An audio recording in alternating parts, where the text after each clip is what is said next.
Khaled Beydoun is an associate professor of law at the University of Detroit Mercy School of Law. He previously served on the UCLA School of Law faculty and currently serves as an affiliated faculty with the UC Berkeley Islamophobia Research and Documentation Project. He has extensive experience as an attorney working within civil rights, criminal defense, and international law practice. He's a critical race theorist who examines Islamophobia from a legal and race-based international perspective. He looks at the racial construction of Arabness and Muslim American identity, examining legal policies, national security policing, and the intersection of religion, race, and citizenship. He's a prolific author, read by most of the people in the law reviews that many of you might be familiar with, and he's got this big, beautiful book that is going to be coming out from, was it California Press? Yeah. Right. So I think with that, please join me in giving a warm, unseasonably warm, August-like warm welcome to Professor Khaled Beydoun.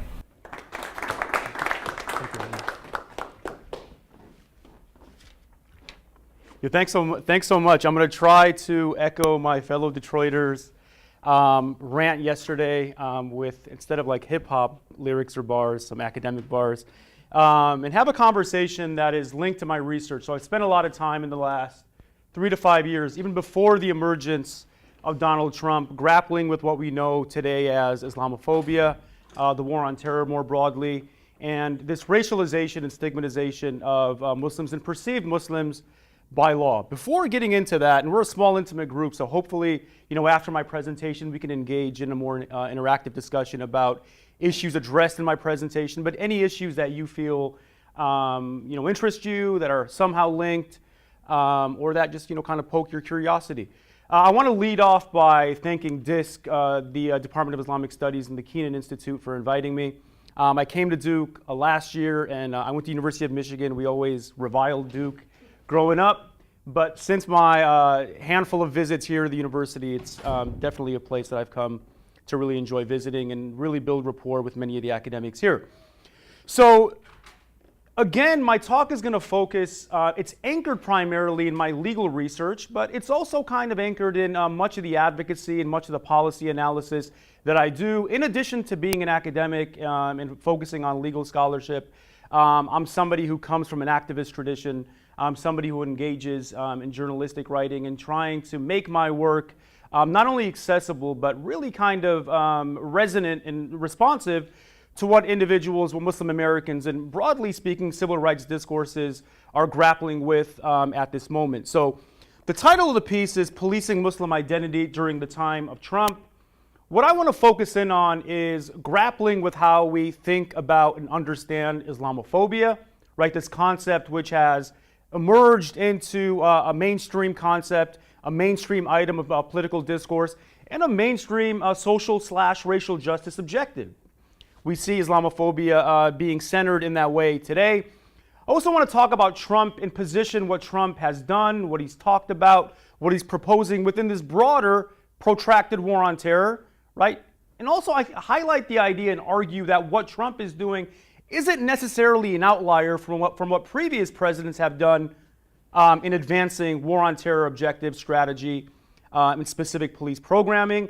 I'll then shift the talk to focus on counter-radicalization, and specifically a counter-radicalization program that was established in 2011 called Countering Violent Extremism, enacted by President Obama, which became the signature war on terror program of his administration, and onward a program that's still in play and still in place that Trump is talking about tweaking but maintaining. Then I want to shift the conversation to much of the ideas, much of the policies and things that I'm thinking about now is moving to the other side of the ledger. A lot of academics focusing in on Muslim Americans, national security, and the war on terror tend to focus and fixate on policies, on laws, on rhetoric coming from the administration, and neglecting the specific and nuanced experiences of Muslim Americans.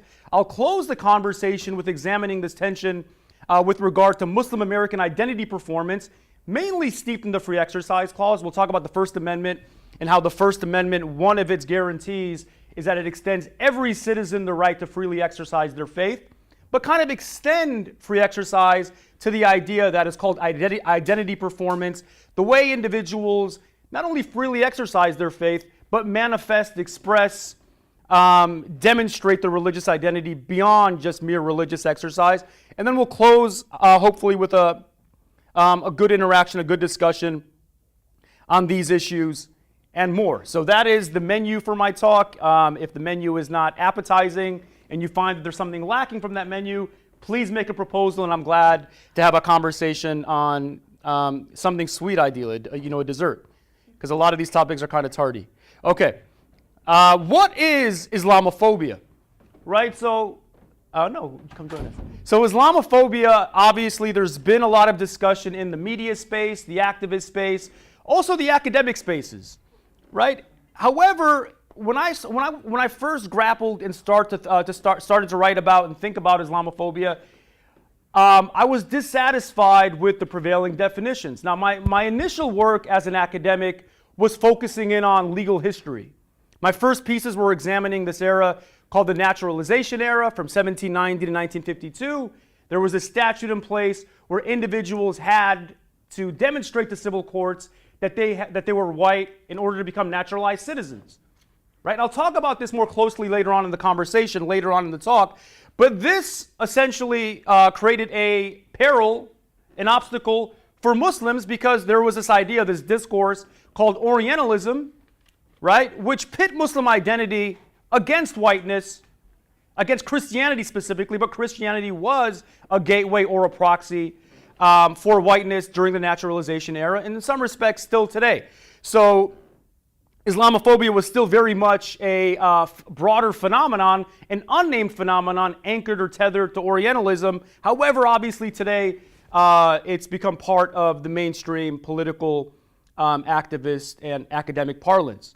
Okay, popular framing of Islamophobia, we typically understand it as deviant and aberrational activity, right, that's performed solely by individuals, bigots, violent culprits, hate mongers, activity, and these individuals are not viewed, however, as emblematic of society, right? We view them as being outliers, as individuals that aren't reflective of how American society at large views Islam and how the government, the state specifically, grapples and engages with Muslims and Islam at large, right? Critics, and there's much critique about the limitations, the perceived conceptual, philosophical, practical limitations with Islamophobia that we can also talk about, that it's not a wieldy kind of term that enables the kind of research, the kind of analysis, the kind of praxis that those critics feel other terms might offer. Like one alternative to Islamophobia you might hear is anti-Muslim bigotry is often offered as an alternative. There are some other alternatives offered as well. Prevailing definitions of Islamophobia reflect this fixation on the idea that it's individual activity. So some of the more common definitions, we can look at Webster's, for instance, which defines Islamophobia as irrational fear, aversion to, or discrimination against Islam or the people who practice Islam.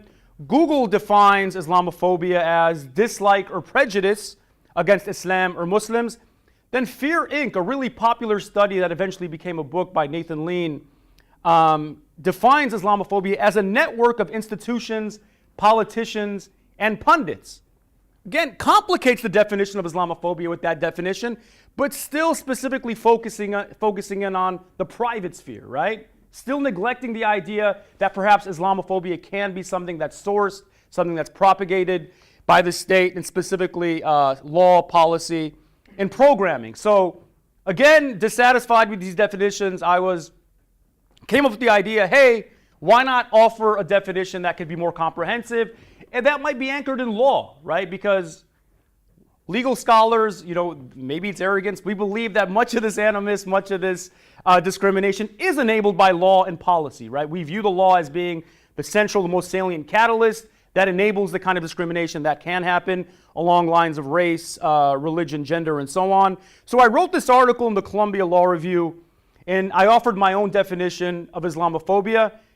And the foundational definition is the presumption that Islam is inherently violent, alien, and inassimilable, driven by the belief that expressions of Muslim identity are correlative with a propensity for terrorism. So that is the foundational definition that I offer. However, in addition to this foundational definition, there are 3 additional dimensions which complicate how we think about Islamophobia.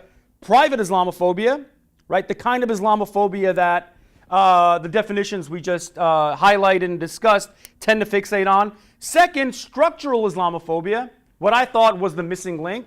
The idea that Islamophobia can be extended, enabled, propagated by the state, right? State agencies, policies, programs, and the like. And finally, dialectical Islamophobia, right? Focusing in on what is the relationship between what the state is doing and what popular individuals, private citizens, what the polity are doing. Is there a synergy? Is there a dynamic whereby the state, by virtue of passing laws like the Patriot Act, like CVE, like NSEERS, like Muslim bans 1 through 3, are actually communicating something to the polity? Is there a dialectic going on between the state and the polity that we should be concerned with when we analyze Islamophobia? So before we get to these 3 slivers or segments of the definition, Orientalism is the mother of modern Islamophobia, right? So the primary stereotypes, tropes, baselines, which are expressed or included in my definition, stem from Orientalism, right? The idea that Muslims are inassimilable, the idea that Muslims are perpetually foreign, the idea that Muslims are inherently violent and have a propensity for terrorism and subversive activity. None of that is new, right? None of that is new. You can read Edward Said's Orientalism and the scholars he cites to know that these tropes, to know that these images and misrepresentations are actually steeped, very deep in history. So I know it's really heavy stuff. So the first segment, so again, tying the idea that in order for us to discuss Islamophobia, it has to be prefaced with a conversation about Orientalism, right? Because by virtue of understanding Orientalism in this discourse that Said offered, right, that the West or the Occident was essentially constructed as being the mirror opposite of the Orient or synonymous with the Muslim world, we see this dynamic whereby demonization of the Muslim world is actually tied part and parcel of glamorizing, uplifting, and holding the West, the Occident, in these wonderful terms. So the first sliver, private Islamophobia, again, the general denotation that monopolizes how people in the popular sphere, academics, have tended to think about Islamophobia, is fear, suspicion, and violent targeting of Muslims by individuals or private actors. We see it with the uptick in Islamophobic attacks and vandalism on mosques, right? We see it with the attacks and violence that are targeted by visible Muslims, which I'll talk about more closely during the final third of the conversation, right? We see it most brutally and fatally with the murder of 3 Muslim American students not far off from this campus, right? This is private Islamophobia. Again, individual elements inflicting bigoted, anti-Muslim violence onto Muslims, but also perceived Muslims, right? So it's important to kind of think about private Islamophobia as not only targeting and making Muslims vulnerable, but also individuals who are perceived as being Muslim. Great book by Eric Love came out recently called Islamophobia and Racism in the United States, where he talks about the racialization of Muslim identity, which in consequence makes individuals like Sikhs, Latinos, South Asian Hindus, a range of groups who are perceived as Muslims as classes, as segments of the population, which can also be victimized by Islamophobia. Okay, second, structural Islamophobia, right? The fear and suspicion of Muslims on the part of institutions, most notably government agencies, manifested through the enactment and advancement of specific policies. Not only policies, so I might have to revisit this paper and revise it. Things like the Patriot Act, right? Things like NSEERS, even before 9/11, things like EDPA, the Anti-Terrorism and Effective Death Penalty Act, which was enacted in 1996 after the Oklahoma City bombings, right? Precedes 9/11, but also the restructuring of government and the anti-terror apparatuses to grapple specifically with Muslim threat, right? So in addition to these policies, strident, sweeping policies which are enacted after 9/11, the Patriot Act, NSEERS, a whole host of state and local policies passed by local governments. You also had the restructuring of government, the creation of Department of Homeland Security, right? Centralizing counterterror, immigration authority within one institution. And the reason that shift happened is because there was this new fixation on Muslim threat. So structural Islamophobia is, in fact, reflected by policy, law, specific government programming, but also the restructuring of government in the direction of grappling and dealing with Muslim threat. And we see this, during the three phases of the war on terror, right? And really important slide here because we tend to think about Islamophobia, right, as an animus that's exclusively performed and unleashed by individuals on the right, right? Conservatives and so on, Trump, Bush, we definitely classify them as Islamophobes. But once we look at what the administrations are doing through a structural Islamophobic lens, we also see that the Obama administration, right, maintained NSEERS. We see that the Obama administration, right, enacted countering violent extremism, mainstreamed counter-radicalization policing in 2011, which in essence expanded the surveillance state beyond what the Bush administration was doing, right? So reflects the idea, or illustrates the idea, that Islamophobia is carried out by individuals, politicians across the political spectrum, and we can actually apply that idea into the popular sphere. So we see a lot of individuals who classify themselves as liberals, libertarians. Bill Maher, for instance, right? Individual who's kind of championed by the left in many regards, engaging in really brazen private Islamophobic discourse. So it's critical to think about Islamophobia as a form of animus that can be, and in fact is, carried out by individuals across the political and ideological spectrum. Okay, finally, third, dialectical Islamophobia. Again, Islamophobia is also a dialectic whereby state law and policies shape, reshape, and confirm popular views and stereotypes of Islam. Also endorses problematic stereotypes and authorizes and emboldens animus and violence. So, for instance, when Trump signs the Muslim ban in January 28th, right? In addition to that being specific policy that has ramifications on individuals, visa holders from these 7 restricted states, right? Goes beyond. So we can think about victims in a collateral sense, right?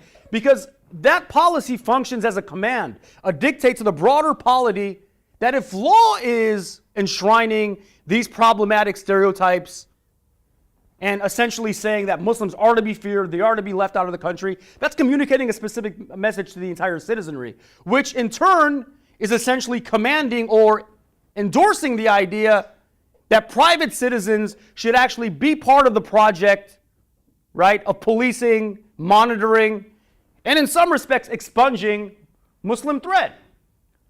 It's a dialectic. Law communicates specific messages, right, to the broader polity. And this is the third dimension, which I think is critical in our understanding of Islamophobia. So the Trump moment, obviously, it feels different than the first phase of the war on terror, even though, Bush was the catalyst that established, kind of commenced the war on terror, right? He gave that speech, I think it was like 10 days after the terror attacks, and says, we are engaging in this new war on terror, which is not a conventional war. We're grappling with a threat that is amorphous, not tied to a specific nation state and so on, which essentially obliges us to fight this war in an unconventional way, right? And again, enacts these or encourages the enactment of these strident policies, which enable surveillance, which enable the piercing and infringement on privacy of a whole host of communities, specifically Arab and Muslim American communities, and so on. But what was distinct about the Bush and Obama, I'm not trying to conflate those two administrations, but Bush was engaging in rhetoric that wasn't explicitly Islamophobic, right? Remember, he'd say things like, Islam is a religion of peace. After 9/11, he actually gave a speech at a mosque, right? So the rhetoric he was engaging in was dissonant. It was conflicting with the spirit and objectives of his policy.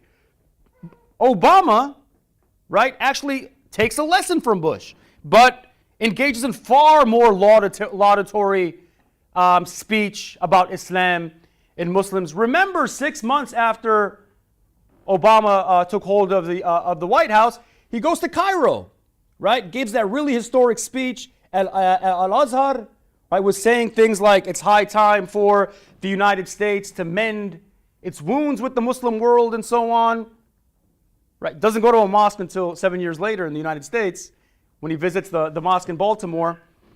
But the rhetoric that Obama used was very tolerant, very accepting, very, again, laudatory of Islam and Muslims, but it clashed. It was dissonant with the policy, right? Counter-radicalization, maintenance of NCERs, and so on. However, Trump is distinct in the sense that he aligns the spirit of the policy with the tenor and the language of the rhetoric, right? So he's an outlier in that sense, that he's actually engaging full course in this clash of civilizations discourse and framing, right? But he's not an outlier in the sense of the kind of policies, right? The structural Islamophobic policies that he's pushing forward from his two predecessors during the first two phases of the war on terror. So with Trump, he's obviously persistent and a man of his word, and not only delivering on one Muslim ban, but three. Right? So you might not like the guy, but you got to give him his props to say, hey, he's following up on what he said he would do. He also talked about criminalizing or designating the Muslim Brotherhood as a terror organization, right? A terrorist organization, which is probably now undermined by the idea that you don't have Bannon in office anymore. And he was the primary champion of this prospective legislation. But this legislation was really frightening for not only Muslim American student groups like the MSA, civic groups like CARE, ISNA, ICNA, and so on, academics, right, who might engage, like myself, who engage in critical work of the administration. We might be out of a job.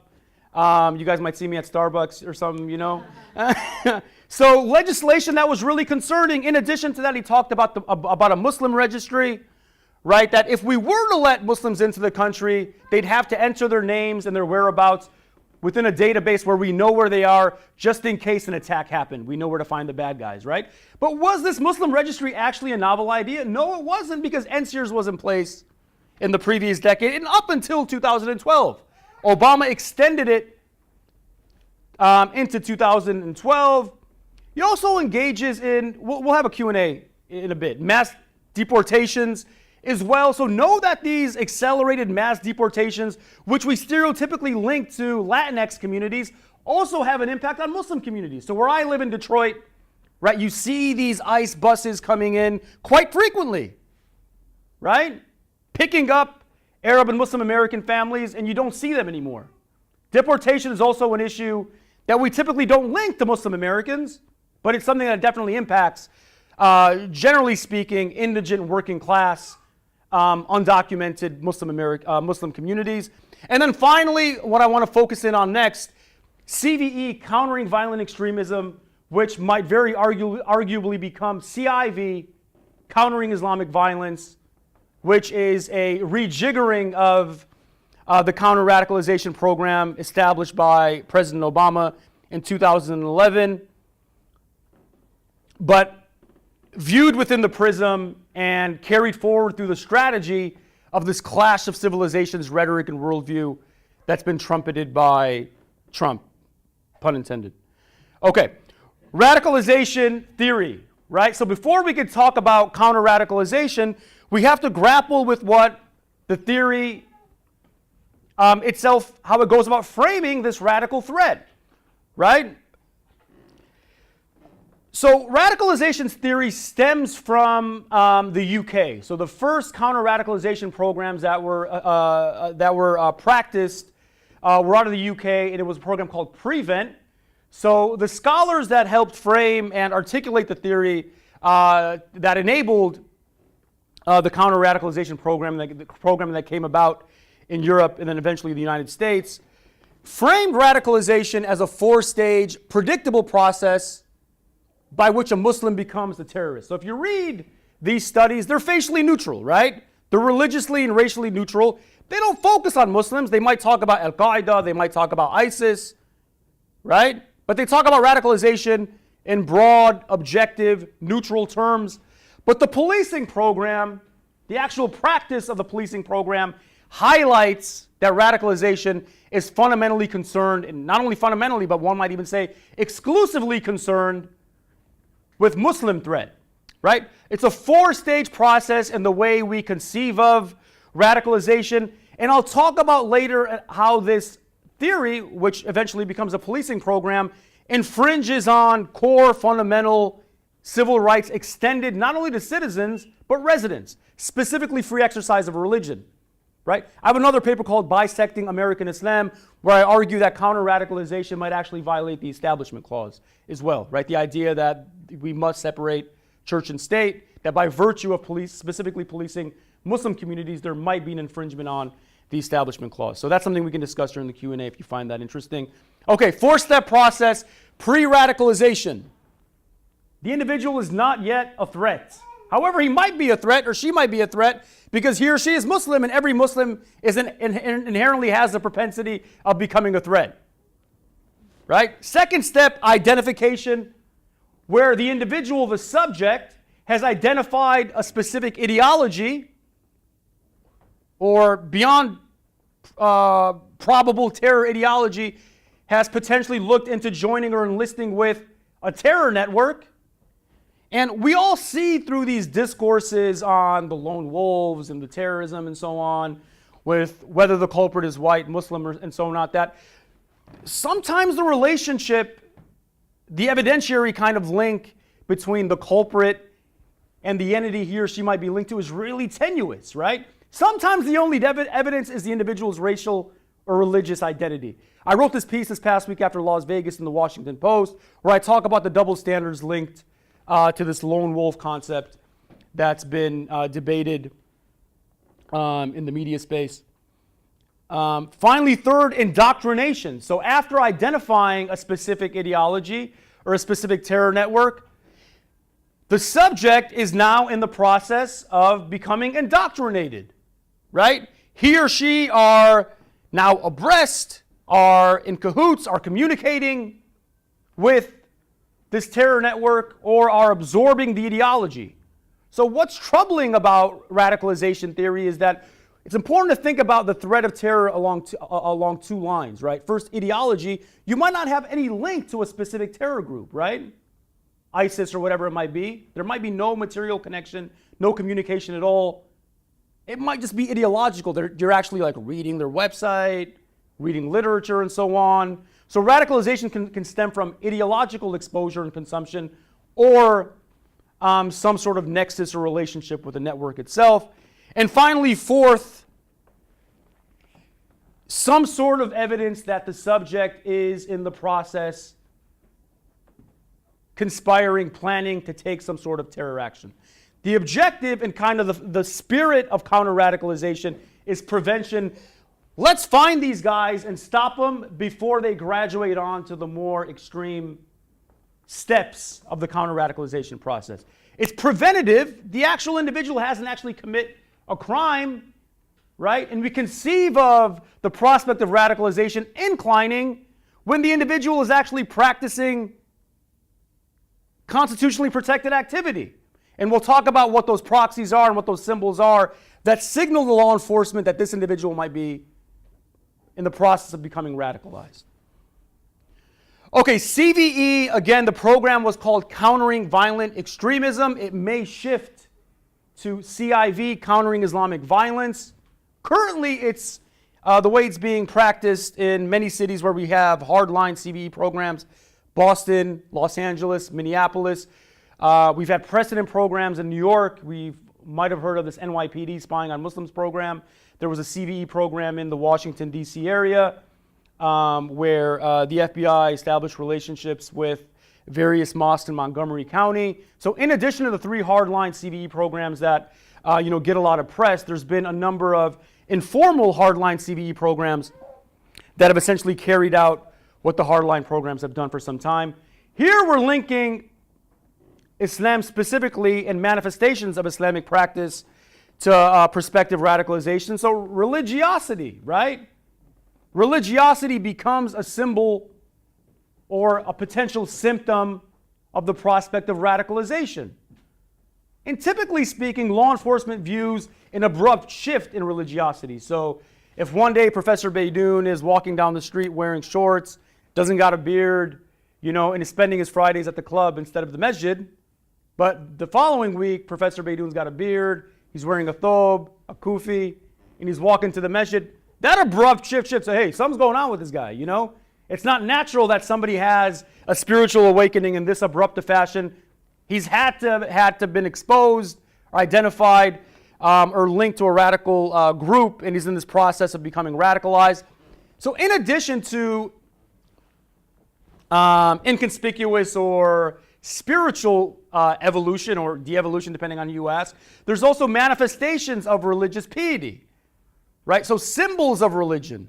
So in specific symbols linked to specific practices of Islam that the state has become concerned with regard to specific sects, specific practices being linked to radicalization. So in one of my articles, I argue that the state conceives of radicalization as a Sunni phenomenon linked to Salafi and Wahhabi practices and so on. So there's some interesting dimensions to that as well, because during the Obama administration, there were a lot of strategic tweaks where the administration was looking to exploit sectarian division to enlist specific elements against, so essentially to enlist Shia Muslims, Sufi Muslims to function as informants against elements that were perceived to be Salafi, Wahhabi, and so on. Okay, critical politics. So beyond religious expression, we also have individuals that engage in critical politics of American foreign policy, domestic policy, as individuals who might manifest a possibility that they've been radicalized or in the process of becoming radicalized, specific organizational affiliations or affiliations with specific mosques, which are deemed to be hotbeds for radicalization. And it's critical to think, to know that CVE functions on a specific binary. And I'll mention the binary really briefly, and hopefully we can talk about it more during the Q&A. We've all heard it, the good versus bad Muslim, the radical versus moderate Muslim, and how the state has become really wily, the DHS has become really intelligent with capitalizing on this framing, right, to classify specific Muslims who manifest their faith, engage in specific political practices and demonstrations as individuals that can potentially be enlisted as the moderate Muslims to help in this counterterror project of identifying, defeating, prosecuting, and punishing elements we deem to be radical and bad. Okay, policing strategy. So the strategy of CVE policing shifts how counterterror was structured in the immediate aftermath of 9/11. So after 9/11, we had FBI surveillance, which was centralized from DC. It was federal policing. CVE shifts that philosophy and essentially has a collaborative model where FBI agents are working really closely with law enforcement, right? Police departments in specific cities, right, where FBI agents are essentially deputizing police officers to function as counterterror agents and experts. And we can all see why that's patently problematic, right? Individual police officers who aren't trained as national security experts, sometimes police officers who have little knowledge about Islam and Muslims, might not live in Muslim American communities. We can analogize that to what we see happening in criminal policing in urban areas, where it's typically, give you an example, Ferguson, for instance, we remember those protests years ago where the police force was 96% white, policing a community that was largely black. So it generates and in some respects intensifies a culture of mistrust between these communities and the elements that are tasked with policing them. Capitalizes on informants. So in addition to police officers gathering data and keeping tabs on subjects of interest, right? We're also identifying individuals in the community that we think are moderate Muslims who could be imams, religious leaders, community leaders, student leaders, neighbors, family, friends, right? That really weird looking person on Facebook who's always trying to add you. So it happens on the internet as well, right? The surveillance process happens on the internet in addition to on the ground. Again, it's preemptive in nature. The objective is to prevent terror or radicalization, which again highlights one of the fundamental flaws. The prospective radical hasn't done anything wrong, but he's being criminalized and investigated based on an assumption. And that assumption is generally tied and tethered to racial and religious identity. Prime CVE targets urban spaces. Spaces that are concentrated, dense Muslim communities, places like Astoria and Queens, Philadelphia, Detroit, Minneapolis, one of the pilot cities where we have a really concentrated Somali community, right? In addition, places that have recently suffered an attack, right? Boston was chosen as a pilot city because of the Boston bombings, right? New Americans, spaces with heavy immigrant communities. The idea is that immigrants are viewed as being more suspicious because they're more closely tied to the religious traditions, the religious customs, and so on. And obviously mosques become, masajid become central for surveillance because some mosques are viewed as the spaces, the sources in which an individual becomes radicalized. But in addition to that, informants are plugged and sourced within the mosque space, right? So the mosques become a central kind of space, a geography where surveillance happens. And I also argue that there's an acute, disproportionate impact CVE has on poor and working class Muslim American communities. I wrote this article for the California Law Review that makes that argument, highlighting the statistic that 45% of Muslim American households are roughly near or just below the legal poverty line, which is roughly $30,000. Okay, tension with free exercise. So let's focus in now on civil rights, which obviously are linked to broader human rights, right? This is the two religion clauses of the First Amendment. The First Amendment essentially extends 5 rights, right? 2 of them are linked to religion. Congress shall make no law respecting an establishment of religion. That's the Establishment Clause, right? We have to separate church and state.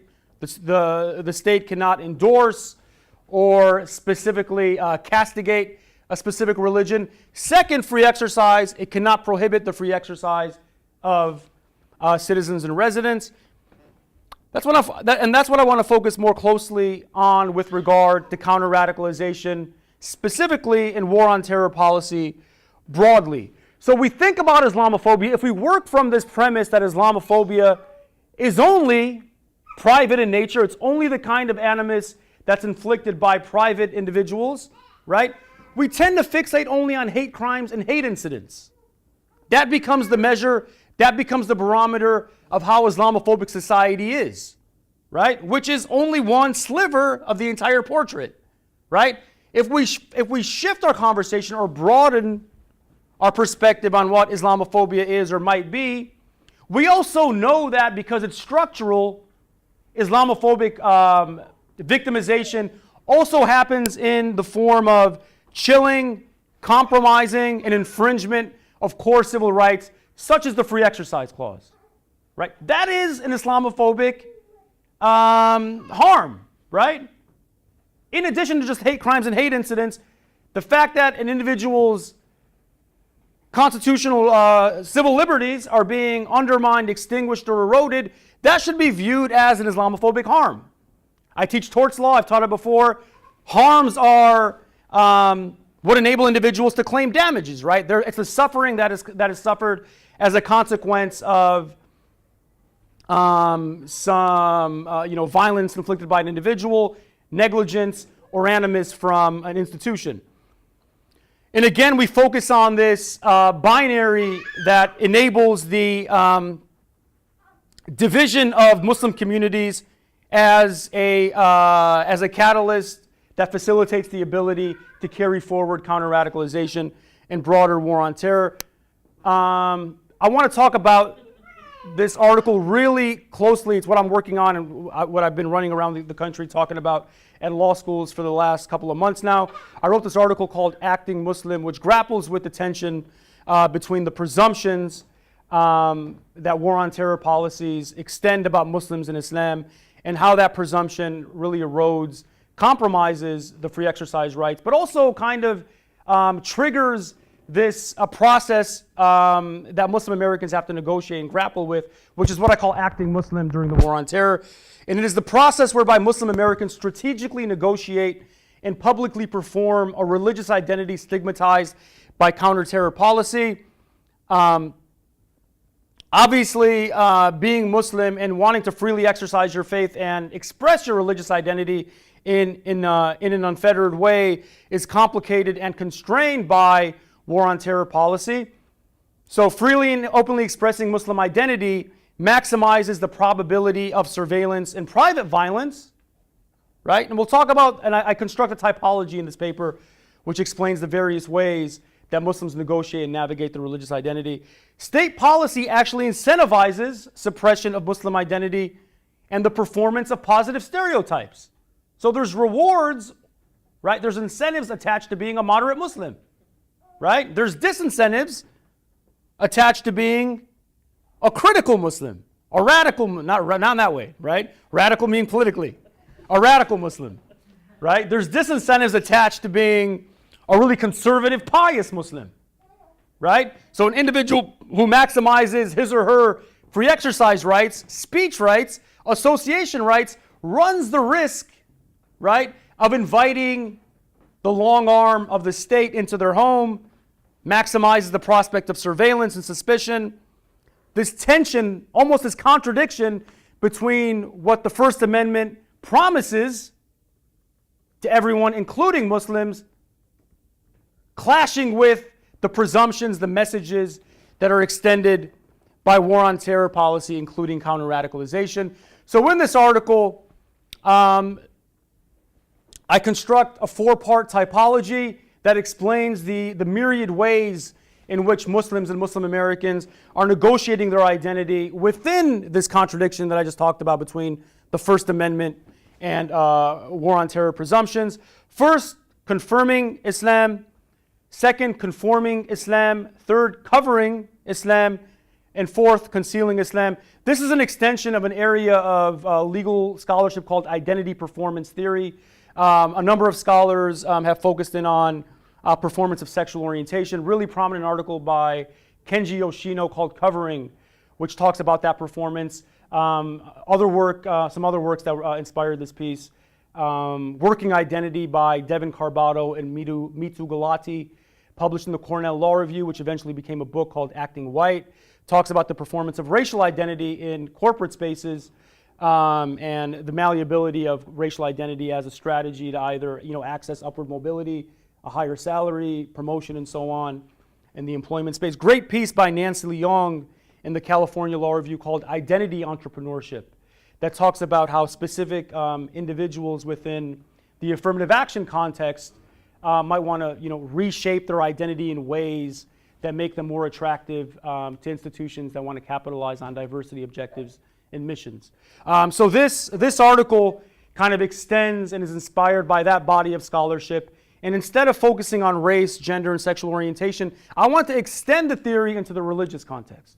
Right? So this was one of the, if not the first piece, that grapples with identity performance within the legal literature, focusing on religious identity. And again, capitalizing on the bad versus good Muslim identity, we can actually see how the typology works within this binary. Confirming Islam are individuals who are generally classified as bad Muslims. Good Muslims are individuals who are willing to make those compromises, make those tweaks, make those revisions in identity in line with caricatures or characterizations that are palatable to the state. right? Conforming Islam, covering Islam, and concealing Islam. I want to go through the definitions really quick. For those who are interested in this work, the article is posted on the internet. It's called Acting Muslim. It's coming out in the Harvard Civil Rights and Civil Liberties Law Review in a couple of months. I won't go through the individual case studies, but I want to go through the definitions really quickly so we have an idea of what the four concepts mean. Okay, confirming Islam, identity-affirming expression of Muslim identity that comports with a Muslim American actor's religious convictions and sense of self.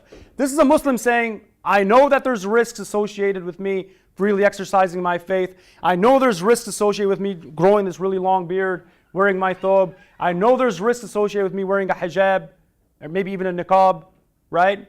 However, I'm going to do me. I know there's risks. I'm going to do me. I'm going to freely exercise my religion, right? And assume the risks that are looming within society. That is the idea behind confirming Islam, right? And individuals who confirm Islam that are unabashed about the religious expression, right? Generally and oftentimes are doing so in a way that's inviting the suspicion of the state, right? By virtue of maximizing your religious expression, your free exercise rights, that's endorsing negative stereotypes held by the state, inviting counter-radicalization policing or the prospect of it into your home, into your private life, and also inviting the prospect of private citizens, individual hate mongers, unleashing violence on you as a consequence of being a visible, conspicuous Muslim, right? Really quick case study I talk about in the article deals with a Muslim cab driver, right, who is a very visible Muslim, Mohammed bin Hassin, who decides to pray during the job in conflict. He's confirming Islam, even though his employer, Star Taxi, says that individuals who pray on the job will be terminated. However, he assumes the risk. He's kind of betwixt between, choosing between his religious kind of dictates and his professional dictates, chooses to confirm his religious views, his religious way of life, and as a consequence suffers punitive action and is terminated. Conforming Islam, when a Muslim American actor reforms and assimilates a disfavored Muslim trait, expression, or one's identity at large in line with positive counter-terror stereotypes, making a shift in line with positive war on terror presumptions, might be genuine, right? I'm not trying to categorically castigate individuals who conform their Islam, but sometimes it might be strategic, might be a means towards accessing specific incentives. Might be a job with the government, a specific department which is carrying forward counter-radicalization policing. It might be access to think tanks which are wed financially and strategically wed to carrying forward war on terror objectives, right? There's a lot of prizes, a lot of benefits associated with performing this moderate/good Muslim role. One of the case studies I talk about in the article is this woman, really nice lady. I've actually met her several times and debated her, Saba Ahmed. She's the founder of the Republican National Committee, and it became a staple kind of strategy of hers to wear an American flag every time she appeared on the news, right? To kind of reclaim what she thought the hijab meant to broader society, right? Kind of these, and obviously that article carries with it specific tropes, especially within the minds of Islamophobes, and say, hey, I'm gonna flip the script right here and convert something that you think is bad into something that we can all agree is a wonderful thing, right? So maybe the people who don't like Kaepernick like her because she's embracing the American flag. Third, covering Islam. The third type, conduct whereby a Muslim or Muslim American actor voluntarily tones down or hides a disfavored Muslim identity trait in order to mitigate or eliminate the stigma associated with that trait or expression, right? So here one example I talk about in the article is a good friend of mine, a young activist in the Detroit area, and she covers her Islam by uncovering, right? She negates the article of clothing, the hijab, that presents to society that she's in fact a Muslim. By virtue of her negating that, right, she can essentially convey herself broadly in society as somebody who is religiously ambiguous, right? So she covers her faith by uncovering. Finally, concealing Islam. Concealing Islam is synonymous with how we think about passing, right? Passing specifically in the racial context. Here, instead of it being racial, it's religious, right? Individuals removing any symbol, any manifestation that they are in fact Muslim by adopting an identity in the public sphere, right, at large. They haven't converted yet when they're concealing Islam. It might be situational, right? So there's some anecdotes that I talk about in the some case studies where individuals just conceal their Islam in the workplace, right, at their college or university, or broadly in every sphere of public life, but are still practicing faith privately at home, right? Concealing Islam is the fourth type. And yeah, I'll close with that. And I'm happy to discuss any of the concepts, the issues, the subject matter discussed in the presentation. For those of you interested in any of the, so again, the presentation is linked primarily to these four pieces, these law review articles, and you can find those really easily on Google if you're interested. Thank you.